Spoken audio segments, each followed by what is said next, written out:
invite your Spirit. Lord, would you come again as you have before? Would you speak through us and pierce our ears and our hearts to hear and receive and understand your word? Would you open the word? Would you open your law to us? Hearts with who you are and with your word. Help us to fall in love with your word.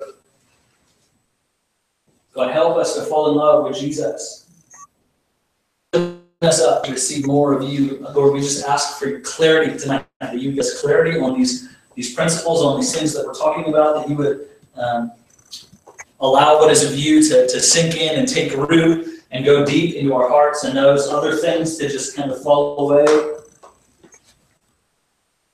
Meet us here tonight in Jesus' name. Amen. Okay, so review quickly, if I can. There's a page, I know. Last week was pretty heady. We talked about the principle of replication. So briefly, to review the principle of replication, I'll just say, okay, replication, as we looked into the scriptures, is unto the idea of convergence. Convergence meaning heaven and earth coming together, or two realities becoming one reality. That's convergence, okay? So through the process of replication and replicating particularly the heavenly realities, God will at last establish a place of rest among men, and ultimately he will bring about the convergence of heaven and the earth. The beginning. Okay, I have right there Exodus 25, 8 and 9. That is we looked at that last week. It's the original command to Moses to replicate what he saw on the mountain in Sinai when he went up. We talked about when Moses went up, he went up Sinai, and moreover, Sinai went up into the third heavens, and was, I can't remember the passage, all of a sudden fell out of my head. Sinai is now in the sanctuary, is the passage that we looked at, meaning the top of Sinai somehow entered into the actual court and throne room of God. And Moses was on the mountain, and Moses was on the sea of glass for 40 days, and with Joshua, which is fascinating because nobody talks about that. Joshua was just there as his assistant. So those of you who have a job as an assistant, there is glory in that. So don't ever put that down. Those administrators like Joshua. So, and they saw the heavenly pattern of what was going on in the throne room of God. They copied it in God's command in Exodus 25 was go back and replicate what you saw.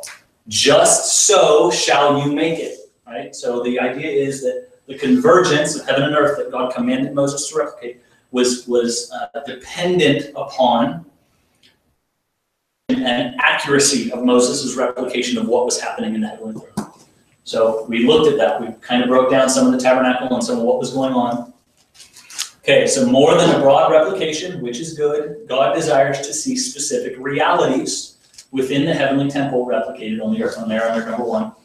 Namely, he desires to see structural replication, meaning the ways we see the physical features, the constructs, the qualities, the characteristics of that temple reproduced in the history of Israel's tabernacle and temple, right? So if you look at Isaiah 6, Revelation 4 and 5, we see images of the throne room, and you compare those images with what the temple and the tabernacle in Israel's history look like, and you will see they're very, very similar. One is a replication of another, because God desired physical replication on the earth, okay? You also see them in the passages describing the millennial temple. Now, this may seem odd to us, but again, I think last week we looked at it and it became rather clear. He also desires liturgical replication, meaning the order of worship, or specifically, God desires the worship on earth to mirror the worship of heaven, and that worship will be universal, right? Everyone will worship God as they do in heaven. God will be worshipped exclusively. Only God will be worshipped, just like he is in heaven. And God will be worshipped incessantly, like not ending, right? So God desires that, those features that are happening there to be replicated on the earth. We talked about that. This worship that will be on the earth will be prayerful, antiphonal, meaning responsive, and it will be musical. So it will be melodious. Again, all of those are what's going on in heaven. We've looked at that. We've laid that foundation. And God's desire is to see those things replicated on the earth in particular. That's the focus of our course, at least. There are other dynamics that we're not getting into that he desires replicated as well. Okay, in general, the order of replication, there's 2 points here, B and C, about how replication works. It moves from the center outward chronologically and a measure of significance. So the idea is that we will expect to see the realities of the heavenly temple replicated first in the biblical story, right? In the Bible, those realities of the heavenly temple should be replicated first, and they would be of the most importance. And then other things like the city as a whole and what the other activities of the heaven replicated later and be of less significance. I'm not saying they're not important. But I think early on we did say the Jews presented very clearly that Jerusalem, the earthly Jerusalem, they looked at as a copy of the heavenly Jerusalem, not just the temple or the Temple Mount. The whole city was a shadow of the whole city up there. So they were seeking to replicate that. Okay, and that's how they looked at it. So letter C, replication is also successive and unfolding, meaning things are progressively added until completion. So we should expect to see the lowest degree early on and the greatest measure of replication later. So we looked at some passages. Remember the patriarchs, so the fathers of the faith, right? Moses and Noah and Abraham, thank you, all of these names. Good job, Renee. Jacob's ladder, right? We looked at those passages, and their replication was they built temples or places of worship where? On the top of mountains, but where did God come to meet with? Here's the fun one. This is a fun one for me. So I talked about Adam in the garden, right? Adam knew where God was. Where was God? So Adam could go to the mountain. God, Genesis says, God knew where Adam was. Where was Adam? In the garden. So God would come down and meet Adam in the garden. When God meets Jacob or Abraham, where does he meet him? God comes down and meets him next to a tree. It looks a lot. Now again, remember the imagery. What's in the garden? Tree life. God meets them there, and they build an altar next to the tree, and then he goes up to the mountain to meet with God, and he builds another altar there. Okay, it's just the idea of replication. Came down and replicated, but that was just a small measure of it, and then we get to the significance of Mount Sinai, which was massive replication, like on a great grand scale, and it was an unprecedented event of convergence of heaven and earth, the most unprecedented event in all of history to that point. If you look at Exodus 19 through 35 rightly, it's absolutely staggering what God does through the right lenses. And that, I mean, he comes down in fire and smoke and thunder and lightning on top of a mountain and consumes the mountain from them. He's that much of the presence has come to me, and the elders go up, and then Moses goes up, and Joshua go up and disappear. Right? I mean, it's just absolutely profound what's going on. Now, the significance of Sinai, and then we looked at Sinai and the tabernacle of Moses. They were early expressions of replication. Convergence. Okay? Mount Sinai was replicating something. The temple and the throne room and the city of God as a mountain city of encounter with the tabernacle at the top. We talked about that. And that replication allowed heaven and earth to converge in that unprecedented way. The tabernacle of Moses that God commanded him to go and do, the whole purpose of the tabernacle of Moses was to perpetuate the encounter that they had on Mount Sinai, to make it continual and permanent in some way, shape, or form. And Moses succeeded, we saw. Why? Where did God come once they built the tabernacle of Moses? Came down over the Holy of Holies in what? Fire, lightning, thunder, cloud, and pillar, just like he did on Mount Sinai. So the replication will work. That's the point that I have here. The reason behind the gravity of Sinai's meeting, and we talked about how it points back to the Garden of Eden and a mountain on the earth, and it also points forward to that mountain coming again and heaven and earth converging. Okay, so that point do that is due to the unprecedented convergence of heaven and earth, which transpires through God's sovereign initiative. God made it happen. Thus, it stands as a powerful picture and blueprint of what replication is supposed to produce. Accurate replication of the heavenly throne room and what's going on in the city is supposed to produce Mount Sinai in that encounter. That should be normal, is my point. And that should, if it's replicated properly, it should be normal throughout Israel's history. And it essentially, for periods of time, it was. Okay, in Moses' generation, we see the original command, as you've seen, right? I already said that. Pillar of fire, pillar of cloud, resting upon it. So, for a generation, and then multiple periods throughout, as they accurately replicated these realities and what they saw, this happened. Mount Sinai happened within the Holy of Holies. And that's what we're going to talk about tonight. Introducing the theology of convergence, the temple as heaven on earth. Okay, so what we're going to talk about now is how this works. Okay, how does theologically replicating heaven and earth actually unite the two and bring about convergence? Okay, so the consequence of replication was that theologically it was understood that there was complete convergence between the earthly sanctuary, God's footstool, and his heavenly sanctuary, the throne of glory. So I'm just going to read some verses here. Then King David rose to his feet and said, "Hear me, my brethren and my people. I had it in my heart to build a house of rest for the ark of the covenant of the Lord and for the footstool of our God, and had made preparations to build it. Exalt the Lord our God and worship at his footstool. He is holy. Let us go into his tabernacle. Let us worship at his footstool. Arise, O Lord, to your resting place, you in the ark of your strength. The Lord has covered the daughter of Zion with the cloud in his anger. He has cast down from heaven the earth and beauty of Israel and did not remember his footstool in the day of his anger." What's he talking about? The ark. As his footstool, okay? So the theology of the temple, now this is where we're going to start. What? Okay.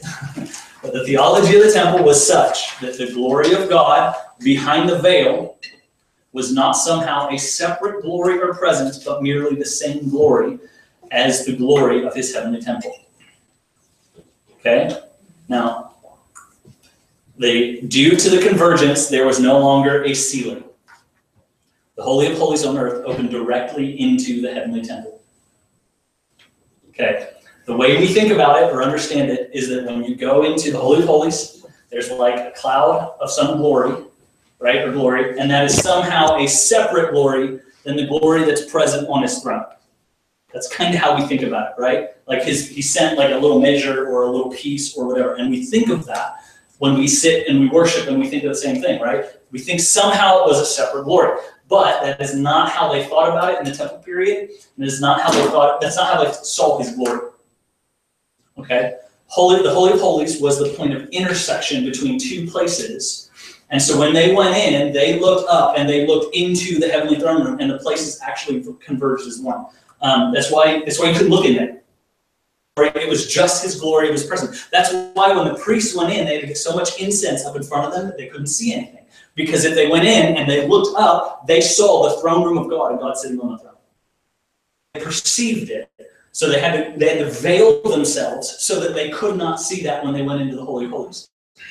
Because behind that veil, you step into up there. Okay? And that's how they understood the temple. So now I have here a list of quotes, and the point of all these quotes is to show you that this is not my idea. Okay? I do not want you leaving here and saying, this one dude came to shop and he said, there's no roof in the Holy of Holies. I first brought this up to Lauren. She was like, "What? Are you sure?" And I'm like, "Well, I think so. I think it's like this, but I don't really know." I mean, there is a lid. This is the Holy of Holies. There is a roof over it, but they perceived it as if there was not. Okay? And it was so beyond our thoughts that I'm like, what? So I have these here just to show you that I didn't come up with this. This is not my idea. This is actually how they perceive this reality. Okay? So the temple is the place on earth where God rests his foot. It belongs to the heavenly sphere. Yahweh sits on his throne in heaven as well as in the temple. In the third, the sitting enthroned in the sanctuary here below and in the heaven above blend together. In the third, the Holy of Holies. For the Old Testament is conscious of a mutual relationship between the earthly and heavenly temple until one merges entirely into the other. The third one, hence the ark is part of God's heavenly throne room, and appropriately the space above the ark is empty.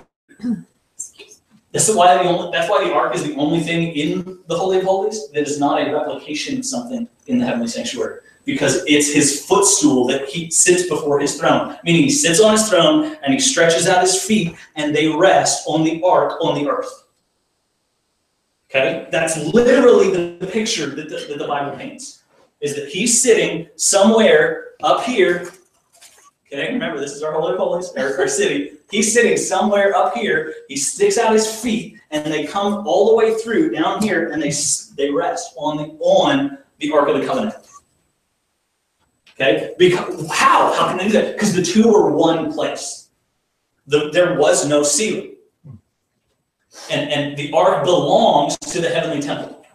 It's just basically on loan here for a period of time, which I think to some extent is why we see it, why it disappeared. Nobody knows where it is. And yet in Revelation 11:9, we see it in the heavenly sanctuary. John sees the ark there. I think that's what that is. Why? Because at some point God just said, he reached down, he picked it up, and he set it down in heaven, and his feet are resting there again. And we'll talk about that in a minute. Okay, he's so sitting crisscross applesauce. as a fire. I don't know how that even works. Okay, so the activity of the earth. So here, pause for a second. That actually opens up a thought. When Moses goes up and the elders go up, and we looked at that last week, they look up through the sea of glass, and what do they see? What do they see? They see God and God's feet. Where do they see God's feet? Where are his feet? Anybody know? On the sea of glass. Because he didn't have a footstool yet, Moses hadn't made it. So his feet were on the sea of glass until the ark was made. Then he could stretch out and rest a little bit. Does that make sense? I just think that's a beautiful, fun picture. Okay, so the activity of the earthly tabernacle and its cultus, the worship, it just means worship, is a reflection and an extension of the heavenly temple and the cultus where the angels worship to one God, to one God. Or, yeah, worship the one God. Okay. Page 3.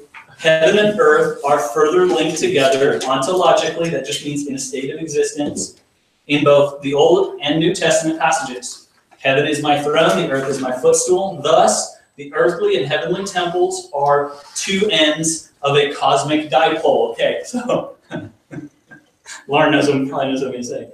I absolutely love this phrase. When I first heard this phrase, I was like floored. Because, okay, how many of you guys ever listened to like Mike Bickle teachings? Okay, or IHOP teachings. Mike uses this phrase, and it's a pretty common phrase in house of prayer, called the corridor of glory. Okay? He uses it in a little bit different context, but it's basically some kind of corridor between the heavenly sanctuary and the millennial earthly temple. And like when we talk about this city coming down out of the sky and resting over Jerusalem, there being like this corridor of glory between the two places where like kind of thinking angels ascend and descend and whatever. And so it's just this phrase, and for a long time I was just kind of like, this is a weird phrase. I don't know if that's really biblical. I don't even know what that means. And here we have this guy, okay, this passage saying, thus the earthly and heavenly temples are two ends of a cosmic dipole. Cosmic dipole is just smart people language for a corridor of glory.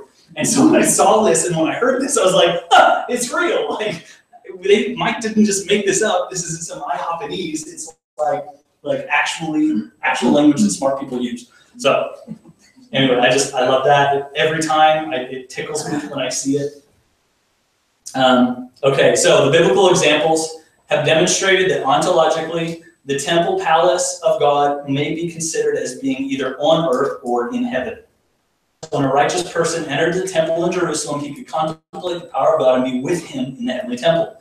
In short, the divine temple could be depicted as earthly or heavenly, or both together in a manner which illustrates an essential ontological unity between heaven and earth, meaning the two are somehow one, right? I want to hear these from other people, okay? So these observations clearly suggest that God's residence is understood to be both in heaven and upon the earth. But probably, furthermore, that his heavenly and earthly residences were not thought of as distinct. The ancient mind apparently was able to perceive the universe and God in a unified way, whereby heavenly and earthly divine habitations merge. The divine dwelling place breaks down the distinction between heaven and earth. Here in the sanctuary, heaven and earth, the far and the near, are brought together in one experience. There was no ceiling. Okay? That these activities of God in the heavenly temple are associated with the earthly sanctuary only confirms the fact that though the two sanctuaries are cosmographically distinct, so think geographic, only are separate, right? Geographically, well, these are separate cosmographically in different places in the cosmos. Their functions are conceptually inseparable in the Old Testament. These observations become even more pronounced in visionary descriptions of the heavenly sanctuary. So all of that is to say, again, I didn't come up with this idea, but basically the very backbone of the study of the temple and the tabernacle theology is that the reality was they believed that when you entered into the Holy Holies, you entered into the Holy of Holies up there. Okay, everybody who studies this says that that's what they believe. Okay. Okay, the truth of convergence expressed in biblical language. So Roman numeral 3. So aside from the larger context that we're developing, there are two very common affirmations used in the biblical language that typify the way in which the unity between the earthly sanctuary and the heavenly sanctuary is understood. So two specific things that point to this. Number one is the one who dwells between the cherubim. Okay? Now we're going to look more closely at the cherubim in about 2 pages, but here, cherubim are the reference point for both the earthly and heavenly sanctuaries. And there is no, biblically, like in the language, there is no delineation between the two. Okay, so it's important to recall that both in the Mosaic Tabernacle and the Temple of Solomon, there were golden cherubim over the Ark of the Covenant, right? You know this. We'll look at it here in a second. These were, of course, intended to represent the living cherubim who dwelt in proximity to his throne. The point here is the continual references to the cherubim and the one who dwells between them or in the midst of them. So when you read that passage, there's no delineation. So when you read that passage, you think the one who dwells between the cherubim. Okay, which cherubim? Does he dwell between the golden cherubim or does he dwell between the living cherubim? Follow? Which one? Which cherubim is this passage talking about? And I've got a list of passages we can look at in a second. But which cherubim is it talking about? The answer, is it this one, the living, or is it the gold? And the answer is yes. It's both. There's no delineation drawn between the two. And so if you're looking at it thinking, okay, he's talking about it in here, or is he talking about up there? He's talking about both because the two are cosmographically linked and are one place.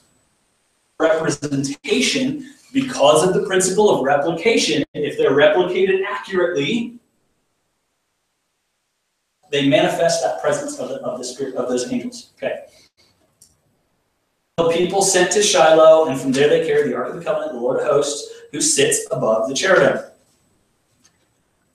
And David arose and went with all the people who were with him to bring up from the ark, from there the Ark of God, which is called by the name, the very name of the Lord of hosts, who is enthroned above the cherubim. O Lord, the God of Israel, who are enthroned above the cherubim. O give ear, shepherd of Israel, you lead Joseph like a flock. You are enthroned above the cherubim. Shine forth. The Lord reigns. Let the peoples tremble. He is enthroned above the cherubim. God sits down above them on a throne, and his feet. Okay. So that idea of the one who dwells between or rests or sits above the cherubim is one of the two ways that convergence is expressed biblically, right? The two becoming one. The other way is the dwelling place of God. Now we've already looked at this several weeks ago, But the two sanctuaries being referred to as his dwelling is the second major way of expressing unity between them, right? In the same way that there's no delineation drawn between the cherubim, the gold ones or the living ones, there's really no delineation drawn between his dwelling place in the tabernacle temple or his dwelling place in the Holy of Holies. They're referred to as the same way. That make sense? That's kind of the point here. It's worth noting the ease with which the biblical authors can refer so clearly to heaven as the dwelling place of God, and yet turn around and in the same passage speak of Zion or the sanctuary in Jerusalem as his dwelling place as well. So I just have one example there. I think that should be enough, but you can look them up on your own. I shall wash my hands in innocence, and you will go, and I will go about your altar, O Lord, that I may proclaim the voice of thanksgiving and declare all your wonders. O Lord, I love the habitation of your house and the place where your glory dwells. Which place is that? Yes, it's both. Okay. Okay, so I like this passage, or this section here.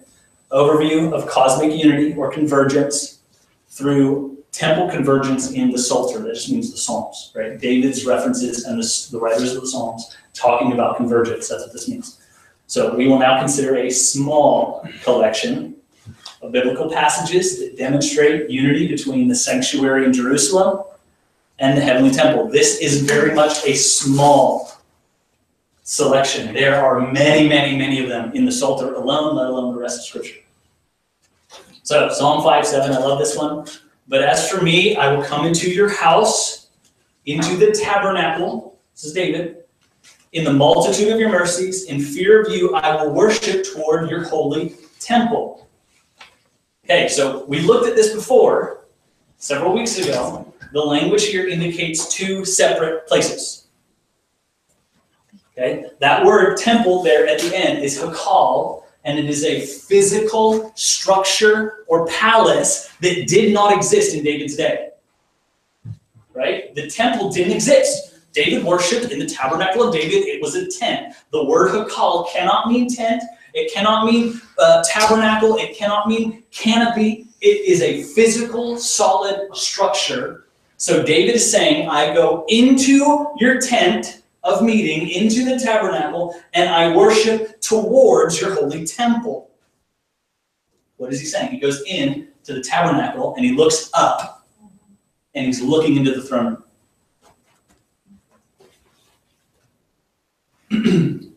Psalm 9, but the Lord shall endure forever. He has prepared his throne for judgment. His throne is where? In heaven. He shall judge the world in righteousness. Sing praises to the Lord who dwells in Zion. Declare among the people his deeds. His throne is in heaven, yet the Lord somehow dwells in Jerusalem, in Zion. How? Convergence. Okay, this is the convergence idea. Psalm 20, may he send you help from the sanctuary and support you from Zion. May he remember all your meal offerings and find your burnt offerings acceptable. So on and so forth. He will answer from his holy heaven with saving strength of his right hand. Again, the idea is the two blended into one reality, into the Holy of Holies. From his sanctuary, he'll send you help and support you from Jerusalem and from Zion, but he will answer you from heaven. Just comes down and out. Okay? The Lord, Psalm 14 is great. The Lord looks down from heaven upon the children of men to see if there are any who seek God.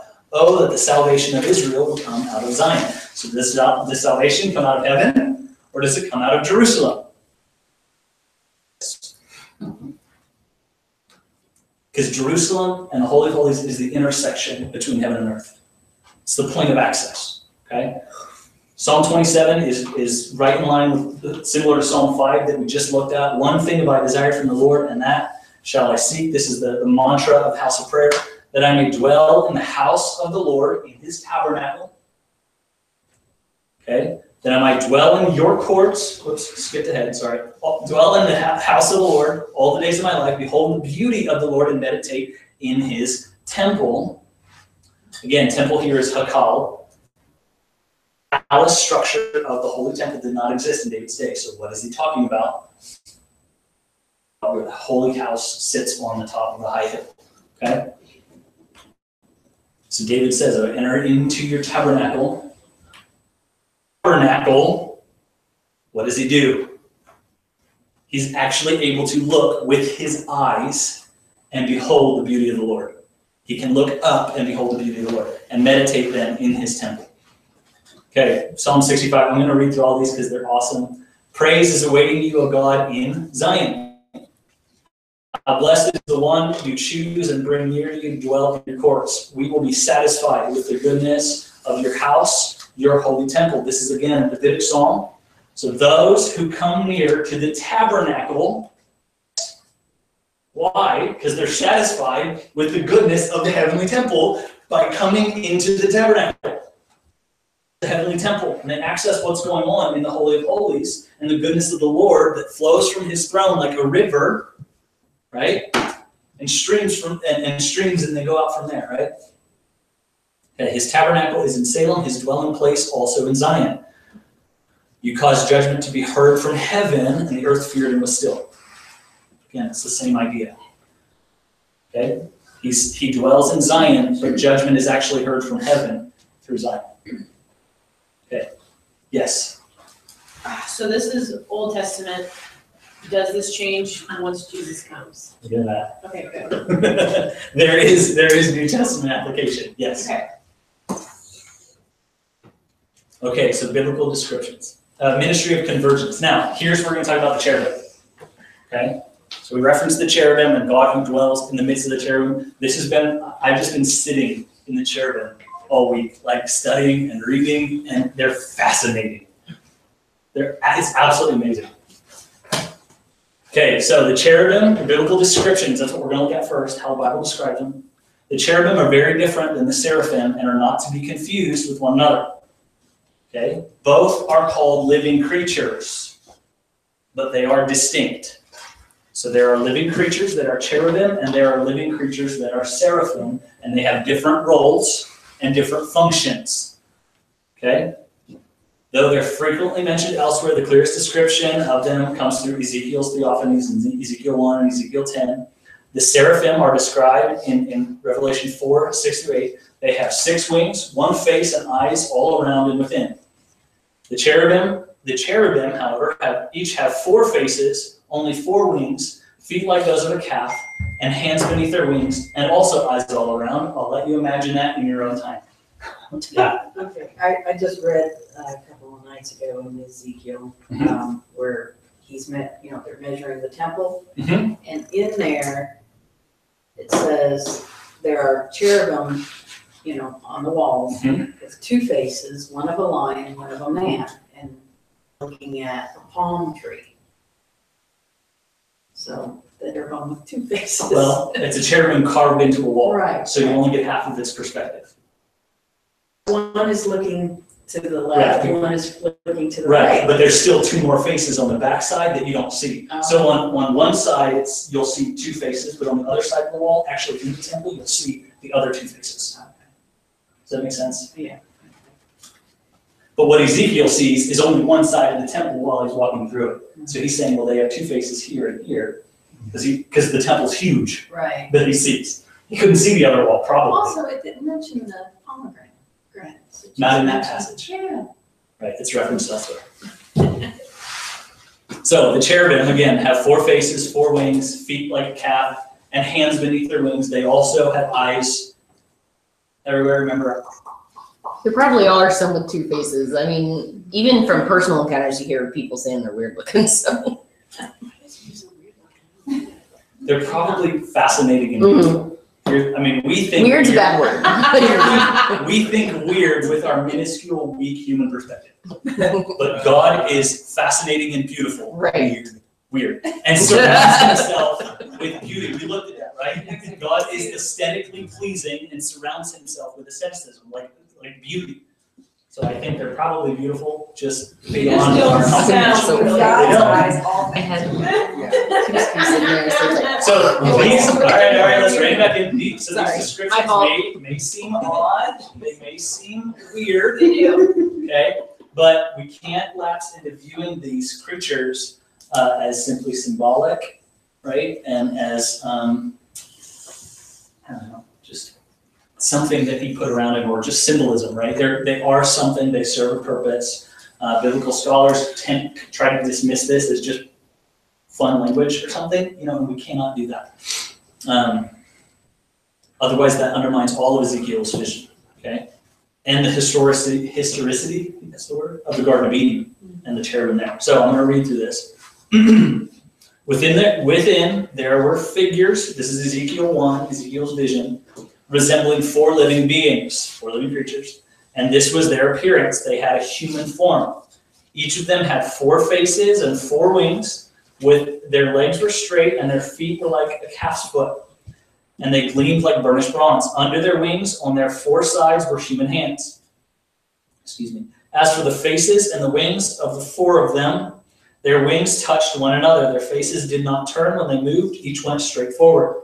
As for the form of their faces, each had the face of a man. All 4 had the face of a lion on the right and the face of a bull on the left, and all 4 had the face of an eagle. Such were their faces. Their wings were spread out above, and each had 2 touching another being, and the 2 covering their bodies. Okay, so below, in the next couple of numbers, I have most, if not, I think all, I think I got them all of the references to cherubim in the Bible. Okay, so we're going to look through all of these and then ask the critical question, what do they do? Okay, you might ignore that question and their significance until you see how often they appear in Scripture, especially related to the temple and the tabernacle. Okay?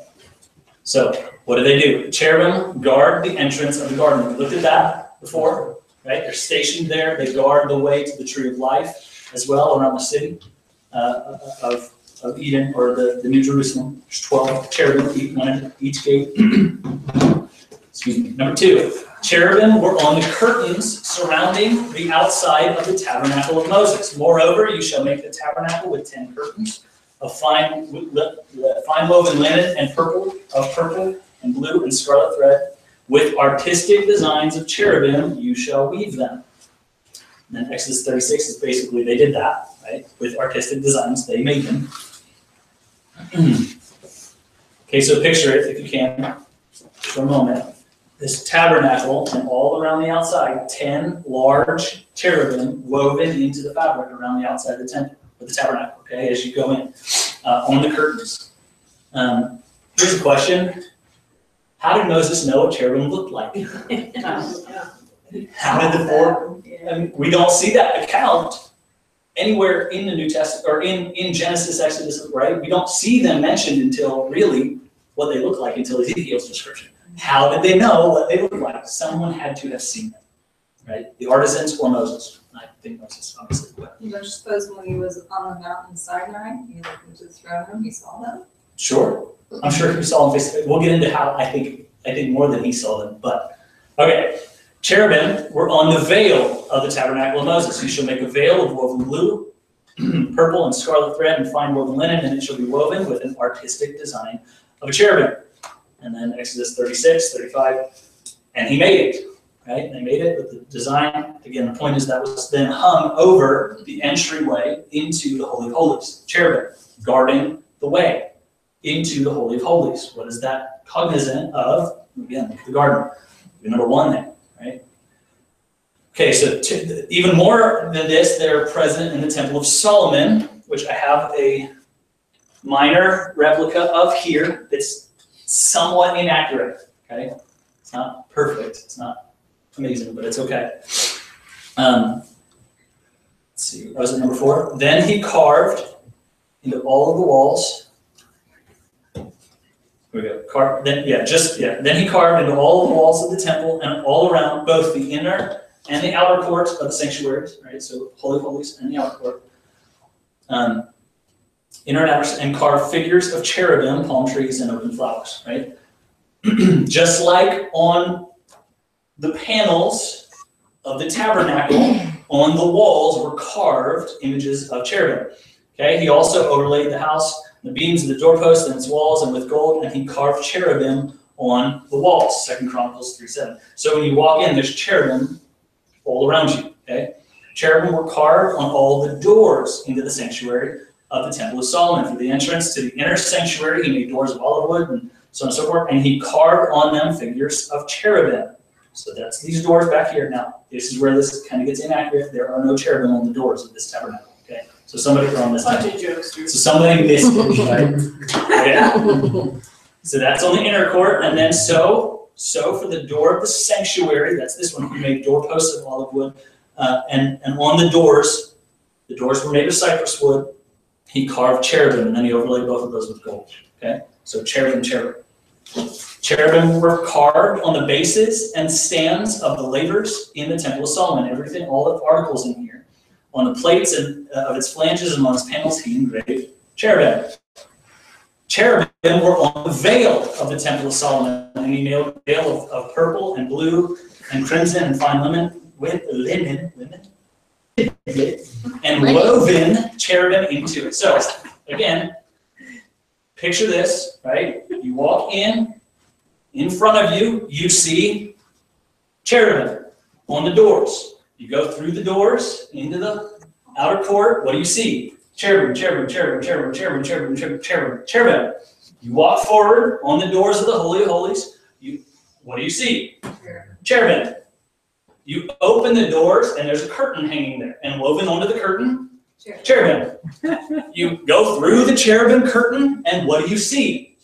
Cherubim on the walls, and what's standing right in front of you? Two giant golden cherubim. What's the deal with all the cherubim? Right? It's good to say it. I know, right? It's really fun to say. Cherubim.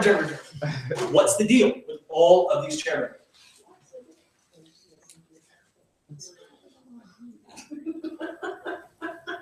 So I just have it right there. I'm gonna again, they're also in the Millennial Temple. And I won't read through the two Millennial Temple ones, but they're on the doors of the nave Millennial Temple. They're on the panels of the Millennial Temple, as referenced again in Ezekiel 41.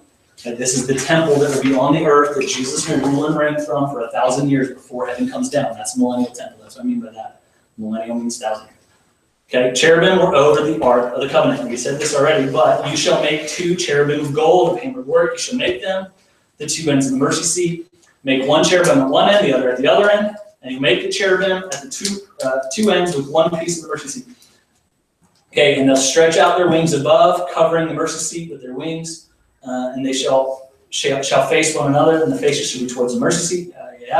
Verse 22. And there I will meet with you and will speak with you from above the mercy seat, from the midst of the cherubim, from between the 2 cherubim, which are cover the ark of the testimony. Okay, he made 2 cherubim of beaten gold, Exodus 37, and he made them with 1 piece and the 2 ends of the mercy seat, and they spread out their wings above and covered the seat. So again, he did it. 1 Kings, inside the inner sanctuary, he made 2 cherubim of olive wood. I'm gonna read this so we can understand the description of how big these things were.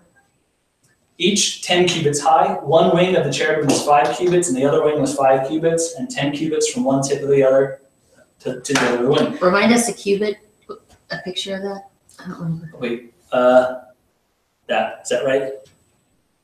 It's been so long, I can't I have to look remember. it up again. I did have I it. used to know that. Yeah. It's about James, it's look right up there. Look up what cubit is. Right I'm sure it's 18 inches. Yeah, I remember thinking this. It's about That's- this big.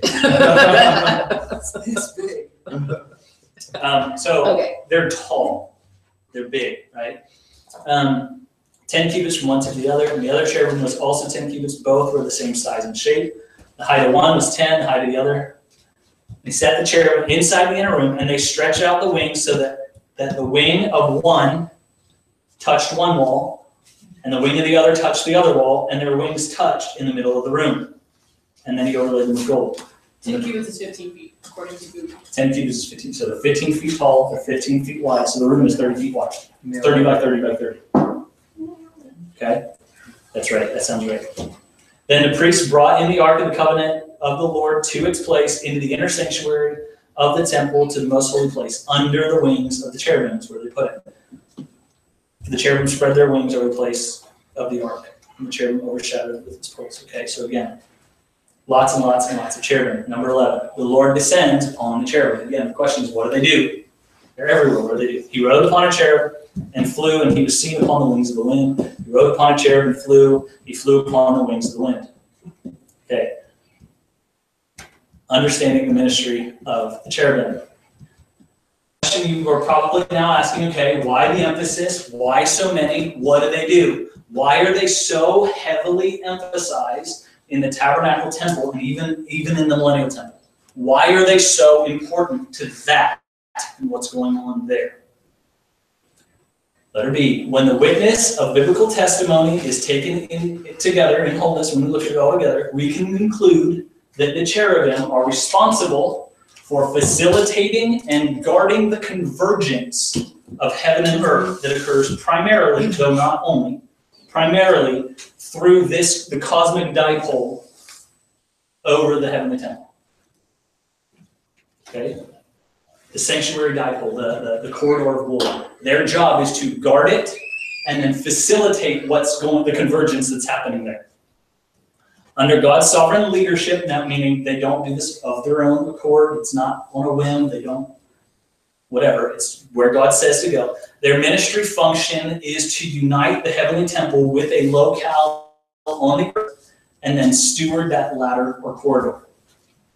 Representing the living serve as a link to the point of access to the throne room.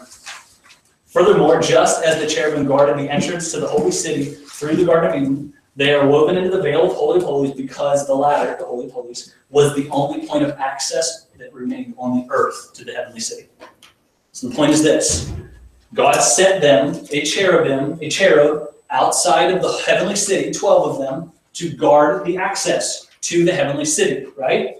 God sets cherubim, golden and living, around the Holy of Holies because it's a doorway into the heavenly city. And their job, one of their jobs, is to guard that doorway. Just like they guard the Garden of Eden, just like they guard the 12 gates around the city, they're guarding the access because the holy city was no longer on the earth, but this was the only point of access to the city that was left on the earth. Does that make sense? All of the carvings on the doors, the woven cherubim, the curtains, they serve as this heavy reminder that there are living and active cherubim who are ready to cut down anyone who would dare to enter into the Holy of Holies. Because a way had not been made yet for humanity to enter back into the throne room of God and into the presence of the Father. And so the cherubim and the imagery that you see when you walk in, cherubim, cherubim, cherubim, you open the doors, cherubim, cherubim, you open the other doors, cherubim, cherubim, the curtain, cherubim, cherubim, you open those, and there's more cherubim. Why? To remind them that if they went in there, they were going to die because God had not allowed them to come in yet. Jesus had not come to open that way. And it was literal, physical cherubim that would strike them down because their job was to guard entrance. Through replication and the intersection that had been formed, this place was the point of access to the city. So they replicated something in the realities of the heavenly city, and that became the point of access into the city. They aren't doing anything new. Think about that. These four living creatures aren't doing something new. They're doing what they were assigned to do in the beginning. Guard access to the heavenly throne. Yeah. Well, and I think, as I'm because I'm so visual, I'm picturing it here. All the pictures we've seen of the temple on movies and pictures and Bibles, even when they represent the temple a little bit better, you see our visual, what we're used to visually, angels carved into those walls. The fact of the matter is, we have to think more like those other, religious temple, religion temples where we're crazy creatures. They got all these crazy looking gods. The fact is, on these walls were these beings with 4 different faces and eyes all around. Exactly. They're scary looking dudes. You couldn't walk in there and forget right. that you couldn't go past them. It's right. Crazy. And moreover, I think Israel saw them in Sinai. They all saw them. We'll get into, I think, why in a second. But the idea, again, is they facilitate. Right. They facilitate the convergence. Well, they make the convergence happen by God's design. It happens in connection with them to the earth, and then they also guard that convergence, that dipole or corridor of glory. Hang on a second. Yeah. Do you think the cherubim are still guarding the Garden of Eden, or are they released from that responsibility because there's no threat? There is a threat. Oh. Because humanity hasn't been fully redeemed yet. So How did they get up there? I knew that's what she meant. I knew that's what she meant. what do you mean? So like if Eden is up, So why are there 12 at the gates right now? Why did God assign 12 at the gates? Because somehow people could have access when it was on the earth, right? But I think these guys guard the access points now. Are they still guarding the gates? Possibly. Do they guard it from demonic entrance? Do they guard it from spirit entrances? okay.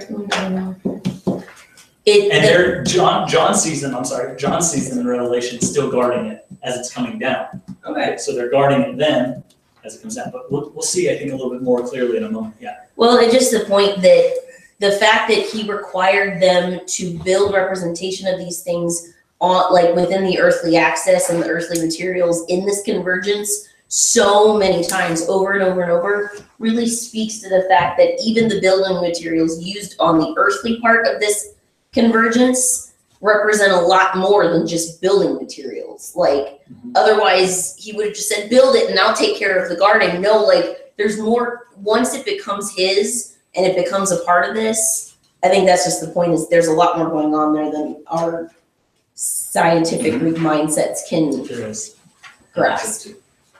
Okay, so letter C. So the guarding, I think we can grasp the idea that they're guarding the access. Now, the ministry of convergence itself and the facilitating convergence, what do I mean by that?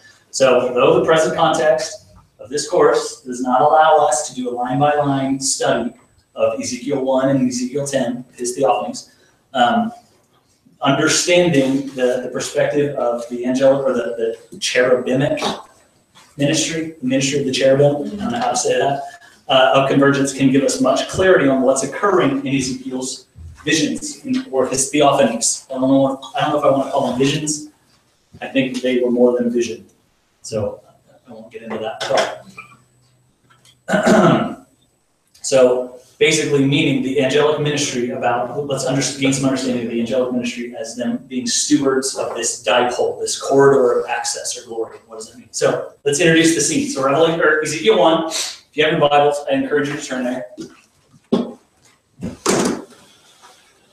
Okay, so quick question. When you say convergence, you mean the specific points on the earth that is connected to heaven? So mostly, yes. I'm talking about specific places of access and specific places where heaven and earth have actually come together or will come together or do for periods. Like on Sinai, there was a direct convergence where heaven and earth were together in some form or shape. Okay? So Ezekiel 1, and then you put a finger in Ezekiel 10 if you want to jump back and forth. I don't know if I'll actually need to go there, but so introducing the scene. So both the throne and the expanse. So now it came to pass, I'll just read it. In the 13th year, in the 4th month, on the 5th day, yada, yada, yada, he's by the river Chabar, that the heavens were opened and I saw visions of God. He was on the river.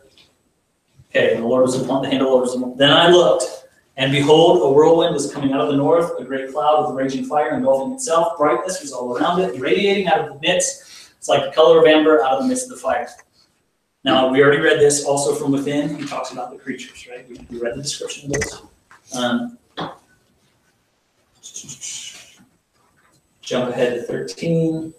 As for likeness of the fire was bright, and out of the fire went lightning, and the living creatures ran back and forth, and the appearance of flashing lightning. Okay, so just introducing the scene. So both the throne and the expanse described by Ezekiel in this passage, he describes seeing the great expanse. He sees the great throne, or throne and expanse, seen to be synonymous with the descriptions of the heavenly temple described in Revelation 4. We've already looked at that, right? There's a sea of glass before him, the great expanse, or firmament is another word for what they use for that. The great firmament, that's actually, we just sang through that Psalm 150 references his great firmament, the great expanse before him. Praise God in the firmament. So they seem to be synonymous. Revelation 4 and what's happening in Ezekiel 1, what Ezekiel sees in Ezekiel 1. As we have studied, Scripture presents the throne room as a real, fixed, and permanent reality at the peak of the holy city, right? It's not moving.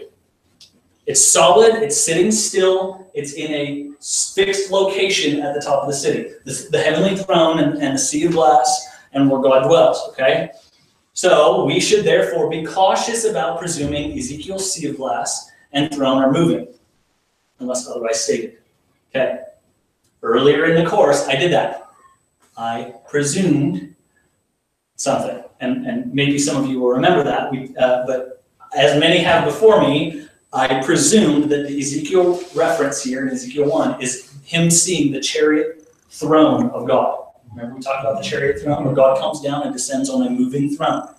Okay, and somebody said, well, what about the sea of glass that's mentioned in the throne? And I said, well, maybe it's the same. Actually, I think I made a false assumption. In further reading, further study, I think here, I'll just read it. Earlier in the course, I presented the possibility, as many have before me, that the mobile chariot throne, as described, and we looked at these, Daniel 7, I think it's Daniel 7:9, Micah 1:12, Jeremiah 25:8, that mobile throne, the chariot throne, is what is depicted here in Ezekiel 1. So I assumed that Daniel 7 and Revelation 4 were describing the same place. Okay? Upon careful reading and further study, there's nothing in Ezekiel 1 or 10 that actually states the throne that Ezekiel sees was moving or has wheels on it. Okay? Which is quite different than Daniel 7 and other supposed visions of the throne in Jewish tradition. So again, in my opinion, I just assumed that these places were synonymous, were the same place, Daniel 7 and Ezekiel 1, that they were seeing the same thing, and I don't think they are. Okay? Let me just keep moving, and then I'll draw this out, what I'm trying to say. So moreover, the cherubim are not depicted in a static relationship to the expanse or the throne, as though they were holding or supporting it. In fact, the opposite impression is given. They and their corresponding wheels, as Daniel describes, remember the cherubim, and then they have these like living weird wheels. And in Ezekiel 10, he says, I know they're wheels because they were called wheels in my hearing. Okay, that's what he says. Otherwise, he probably wouldn't have known they were wheels because they were alive. But the way that I presented it before is that it looked like those were attached to the sea of glass and the throne and moving. Does that make sense? Do you remember that? We talked about that? But actually, it seems like, on further reading, that's not the case. The angels, the cherubim, and the wheels are separate from the sea of glass and the throne and moving independently of and autonomously from the throne. Okay? And then Ezekiel sees from this perspective. So the point is that we should look at the theophanies that he sees as him seeing the throne of God within the holy temple, heavenly temple. So Ezekiel looks up and he sees the throne in the heavenly temple and what's going on there, not him seeing the chariot throne. Does that make sense? Okay, that's what he's seeing now. And the cherubim are on segways. Moving pretty much, right? Okay, and I'm going to describe that in a second. So what if they're not, the wheels are not attached to the throne, which I don't think they are, what are they doing? If they're not carrying the mobile throne, what are they carrying? The access point? The footstool. No, the footstool wasn't built yet. Or no, the footstool was actually, the footstool was already on the earth. Maybe. Actually, let me come back to that in a minute.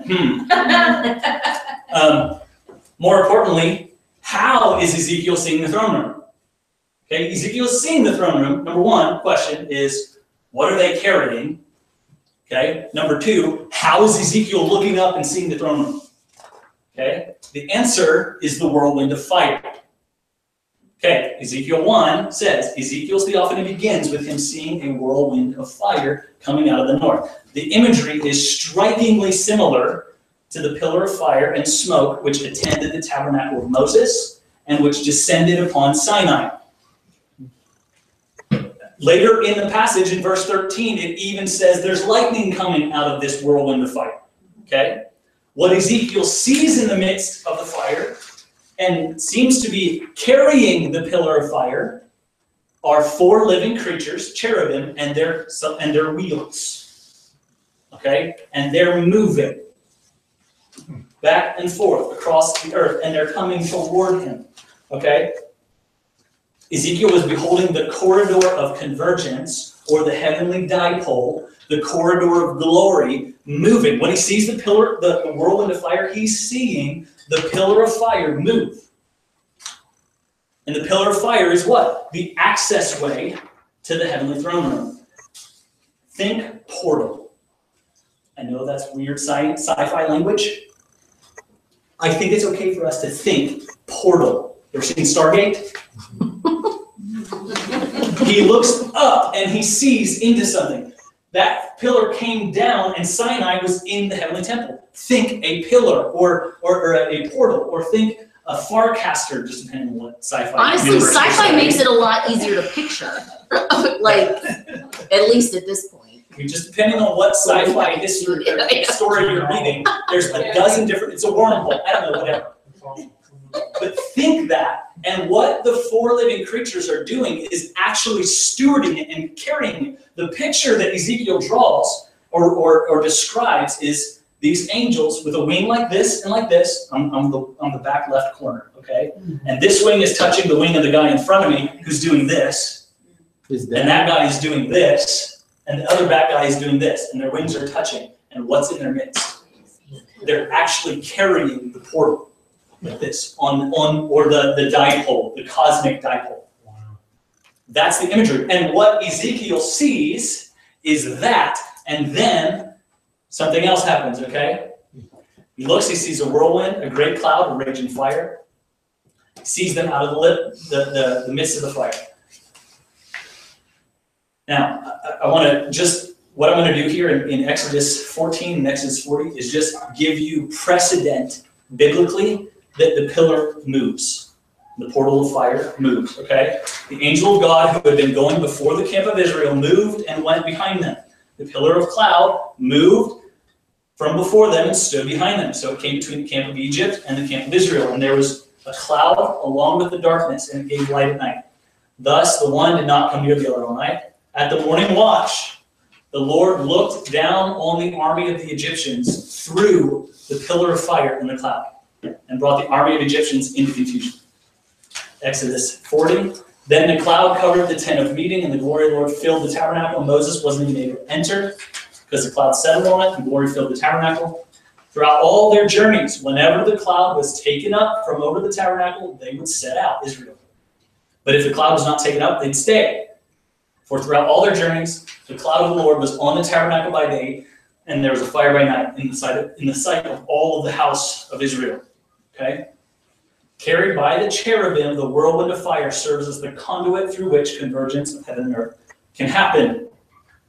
When the cherubim raise their wings and move along with their wheels, the corridor itself moves, just like we see in Exodus with the pillar of fire and smoke. And they move along with their wheels, the corridor moves. Thus they are facilitating, even potentially causing, under the sovereign leadership of the Lord, the dynamic relationship between the heavenly temple up above and wherever the bottom of it rests on the earth. The whirlwind sits, okay? When they are active, the cherubim live and function in between heaven and earth and reside permanently in neither place because they steward the mingling of the two places. Thus, when Ezekiel was enveloped by the whirlwind, he was able to see the heavenly temple, just as the Lord had looked down through the pillar of fire to see the Egyptians in Exodus. So they move. Ezekiel sees them moving towards him, probably wet himself because they're scary. They're moving. Okay, let's just draw this out. How about that? So here's our little Ezekiel, in Ezekiel 1. Standing over here by the river Shabar. Okay, this is Ezekiel 1. And Ezekiel sees, this is going to be fun, lots and lots of stuff. Somewhere in the distance, he sees this. Pillar of fire. Amber fire. Okay, amber fire, yes. And he sees, in the midst of the fire, I am not drawing four living creatures. Okay? I'm going to do this. That's a wing. That's a wing. They're touching each other, and there's like these weird creature things with arms and other wings and whatever, right? Lots of heads. And heads, faces, whatever, okay? And he sees this. And it's moving towards him. Okay? Later, Ezekiel 1:4. Did I write it down? Ezekiel 1:22. Ezekiel 1:22. Here's Ezekiel.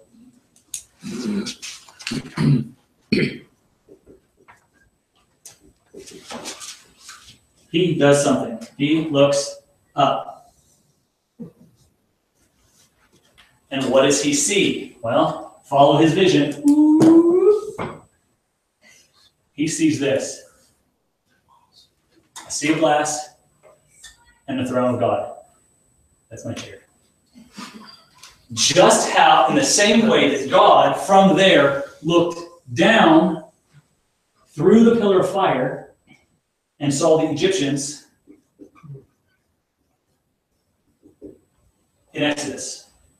Does that make sense? So what do? They carry and facilitate this ministry. That's what 4 living creatures do. So when we pray, Lord, open the heavens above us, that is not figurative language. It's an invitation saying, God, send these guys with the pillar of fire and smoke and the portal or the well above us that we can look up. Jack, you saw it. You've seen it, right? You looked up and you saw through a well, or what seemed to be a well. That sounds a lot like a corridor of glory or a heavenly dipole or a cosmic dipole, right? And you see into the throne, and that is what they saw. In Moses' day and in Ezekiel's day, it was not the throne or sapphire expanse that was moving, but rather the whirlpool or wind of fire cloud that served as a window into his upper chambers. This thing moves around down here on the earth, and it stops over Ezekiel, and he gets a view up through that portal, through that dipole into the heavenly throne. And it is in this place that God can actually come down. The conclusion is even more compelling when we understand the larger significance of what Ezekiel is seeing as it relates to the story of the temple, meaning the glory of God had departed from the temple in Israel at this point. In Ezekiel 1, Ezekiel is in Babylon in exile. And Ezekiel sees the pillar of fire that's supposed to be here, above this place, coming towards him in exile in Babylon. Because the glory, meaning the point of access, that's what I mean by the glory, had departed from the temple and had left. And so the very fact that Ezekiel sees it coming out of Jerusalem or out of that direction towards him in Babylon is an indictment against Israel and the fact and the priests and the fact that the glory of God had left the temple. And the truth is, and most of us know this, the glory would not return again. In Jesus' day, there was no ark, and the glory of God was not in the Holy of Holies. And this point of convergence would not be seen on the earth. Again, Ezekiel sees it go up, and he's actually taken up with it. Or no, that was Elijah. Elijah got caught up in this. Okay? But Ezekiel sees it, in Ezekiel 10, it goes up. It disappears. And the point of access disappears from Ezekiel's day until when? When do we see it again? Think of Jacob's ladder. This is Jacob's ladder. Same point of access. Same reality. We don't see it again until Jesus comes back. Mount of Transfiguration. And the Mount of Transfiguration, but also what do you see?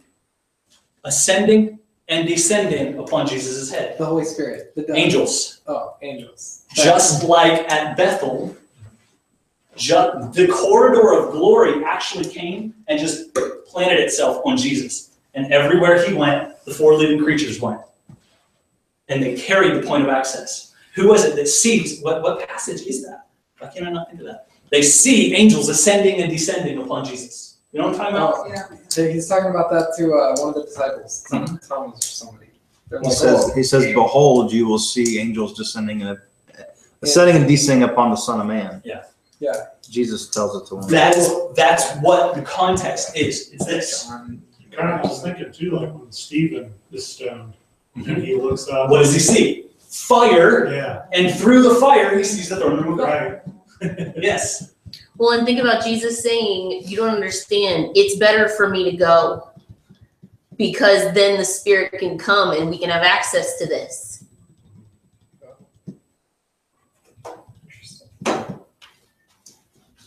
Amen. That's what I have for today. It's 8:30. Questions? Is next class New Testament? No, actually, the next class, I'm gonna stay on the idea of convergence.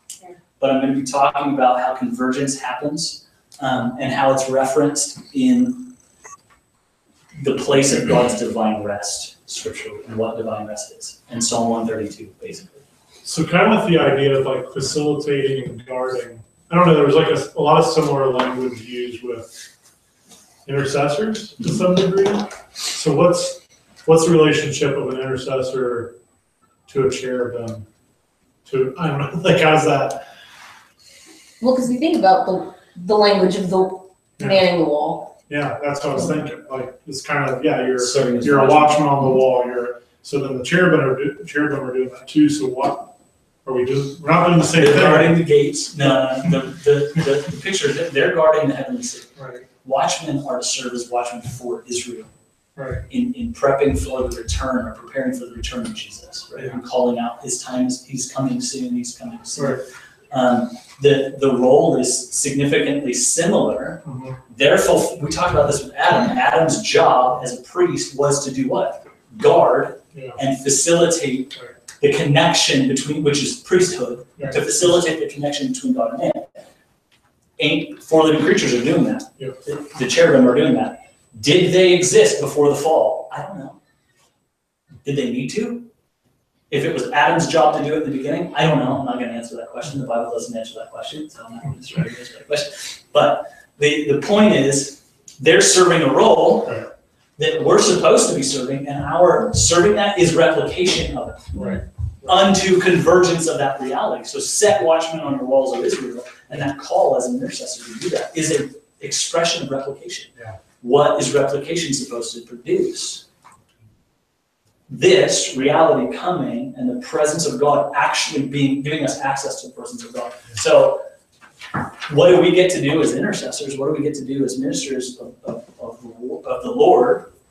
Is we have command and charge over angels. So God, send angels, send the cherubim over this place to carry the point of access here that we might have access to. Yeah. Now, access that rests upon Jesus now, right? Yeah. That rests upon Jesus, but it's then in us too. So when you have become the temple, you have access within you to even do that now. Right. But we aren't seeing this yet.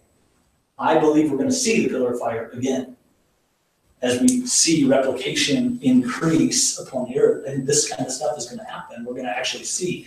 I think when you said, so two things. When you said they're carrying the ark, maybe they were, because the ark disappeared from Jerusalem in that day, and the glory departed. Maybe they were carrying it up when they went up. I don't know. I was going somewhere else, and I just thought of that. Well, I think even with what he's talking about, and like I feel like if I get what you're asking, kind of where Andrew is gonna go next week. I know I'm trying real hard. Like the whole reason, like this, like he's even bringing this is because obviously, Shop has always longed to open. In simple terms, open a portal between God and man here in the city of Dayton, right?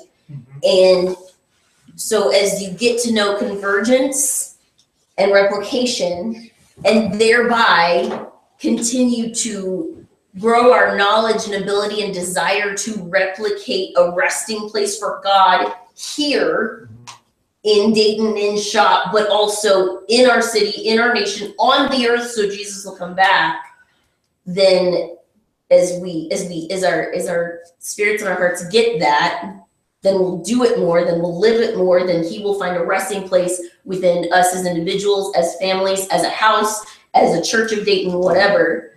But that plays into us understanding our identity as priests and saying, Jesus, come back. So I feel like even his purpose in covering this stuff is like what you were looking at and being like, so how do we connect in that? That's why studying the cherubim can bring such revelation even into your intimacy with God, because we're getting him more and we're getting what we need to do to be closer to him until he comes back. Like, And some, how do you give language to any of this? It's so hard. some guy Like, I'm finds- sitting here like, I can't say that. Without me even knowing this, I actually was looking back through a journal thing I wrote on May 14, 2016 when I was here. And just, this is crazy. Before we moved here. Before I moved here, I felt the presence so thick, and this was in shop, I was sitting out there. I felt the presence so thick, I saw the floor vibrate with his spirit. The glory cloud was so thick, and I see it on the worship leader in a big way. God, you are here, and I get the sense of what you showed me in the sanctuary when you, this is kind of a long story, but made a bright, clear path, vibrating path to my feet. I trust your leadership, and I thank you. But anyway, like, just, I don't know, I didn't know about this, but like, just that, like, a God gave me vision of a cloud of glory in the prayer room at shop. You know, it's kind of cool. Well, the picture right there is if you don't know, we should do this at some point, but that is the prophetic history of shop is the well, the portal, whatever you want to call it, the amber fire. I hate calling it a portal, but it's Whatever, the language we understand. Whatever, yeah, we understand it, Right. but it is the prophetic history. When we were in our garage 7-8 years ago, it was given, actually, this is a long story, but it was given to us and then confirmed 1,000 times over. People would come in and say, and draw pictures of wells. People would come in and say, I see a well, I see a well, I see a well, I see a well. So this is very much, part of our prophetic history. And then, like you said, you keep referencing it, and I've never shared the story. Right. To make another long story short, I had a 4-hour encounter.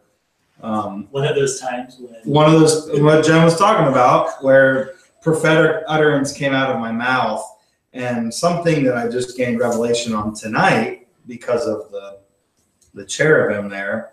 But in those moments, like, it's almost like I was dreaming, because you're in between. And so you remember it faintly, but Jen in that moment had the presence of mind to start writing down What you were saying? everything I said, because it was just here and there and there. And when it started to open, I said it, and she writes it, it's like 20 times. Eyes, eyes, I see eyes. I remember that. Eyes, I see eyes. Eyes, I mean, and she just writes it because she wrote everything I said. And I never had an understanding of that until tonight. Like, oh, that would make sense if the cherubim covered in eyes are supporting this well. You see eyes everywhere. Eyes. Eyes, I see eyes, and it's written, and she wrote it down as I spoke it, and it's like, wow, that is really cool. Yeah. So again, that picture speaks into the prophetic history of this house. Yeah. So it's very very important. prophetic history speaks into that picture.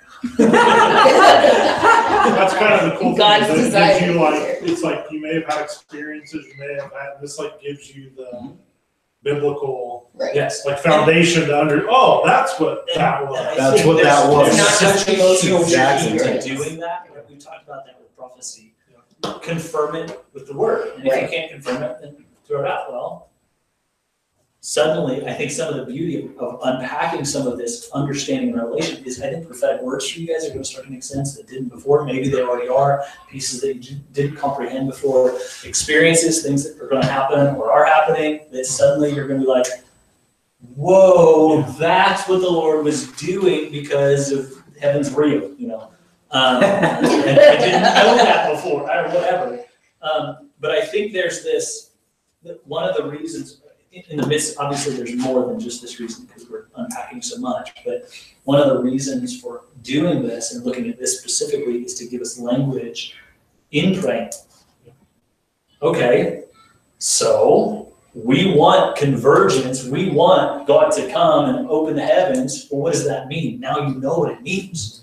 Pray specifically, right? I think there's something to the specificity of our prayers. This is my favorite story. You know Ben Atkinson. Do you remember Ben Atkinson?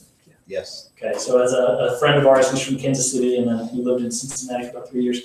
He tells a story of 5-7 years ago, I don't remember how long it was now, they were praying, he and Lou Engle and a couple of guys that are contending in Detroit, saying, asking God, put an IHOP on this corner. God, put an IHOP on this corner, because they're from IHOP, right? They're from Kansas City. God, put an IHOP on this corner. That's Lou. Come on, dude, put an IHOP on whatever.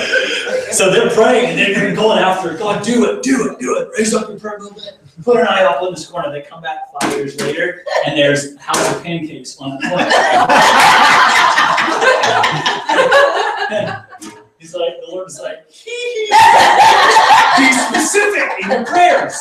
And the Lord answers specifically, right? So, okay, God, put a house of prayer on this corner. So I love that story, but it applies here too. God, open the heavens. Okay. God, no. Send the cherubim and bring the cosmic dipole, bring the corridor of glory, and open up the heavens to us in this place, right? And the Lord says, oh, that's what you meant. He knew what you meant all along. And the reality is he'll answer the non-specific prayers because he's kind and loving, and he'll answer the intent of your heart. But there is still something to having the understanding that draws you into deeper revelation, deeper love, and deeper understanding of the Lord. And so my point, and I think doing some of this, is to give us that. When I started to grasp this reality, it shifts the way I think. Like I'm thinking differently about how I access God's throne. Or like actually how I access it, even in my own heart, how I access it as me being the temple and me having the Spirit dwelling within me, knowing what that means and what that looks like, I think differently. And I imagine, okay, we talked about this, set your mind on things above where Christ is seated at the right hand of God, right? Talk about that. We say when we pray, when we want to ask God questions, we just saying it, imagine yourself on the sea of glass. Okay. Without revelation of what that is, you wouldn't do that, number one. But number two, now you can imagine how you get there. God, take me there. And you can imagine in your brain what that looks like and how you access it, how you get it. Second star to the right, straight on to the morning, right? That's how you get there. So that's some of the point in this. I think it's to open our hearts up to actually now start asking those questions. Okay, what's the application to night prayer? What's the application to our reach as priests and intercessors? And I think we'll unpack this more and more as time goes on and begin to see this and gain understanding of this.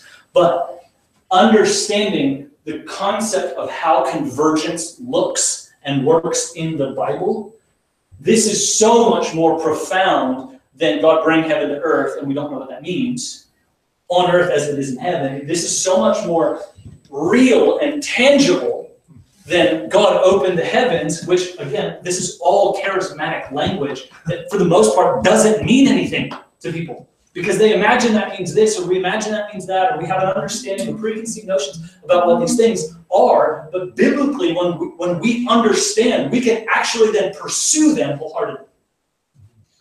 And that's why I'm expressing these things and opening these up, because I want the convergence of heaven and earth to rest over this house. And it happens in response to replication of what's going on in heaven. These guys don't come unless replication is happening.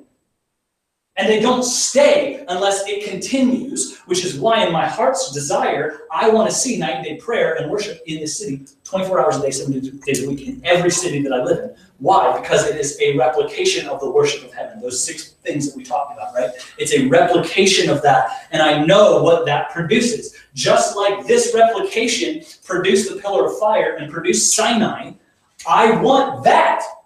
It's not enough for the ethereal feeling and presence of God to come. I love that. No, I want literal fire that you see with your eyes resting over this house and that everyone sees. Just like they saw in Sinai. They saw it all in the sight of all of Israel. God came down on the tabernacle of Moses. They all saw it. Egypt saw the pillar of fire. I want that in our city. And God says, okay, replicate what's going on in that. Replicate, it's musical, it's prayerful, it's antiphonal, it's universal, it's exclusive, it's incessant. Replicate that, and you'll start to see this just like David did, just like Israel did in pockets throughout history. That's why we do this. That's why I do this. Because I want more of him, and I want his physical fiery presence to actually, I want to walk in that room and actually be in the throne room. Because that room looks like his room. He says, I'm going to come. Amen. Amen. Mike Let's go pray that. Mic drop.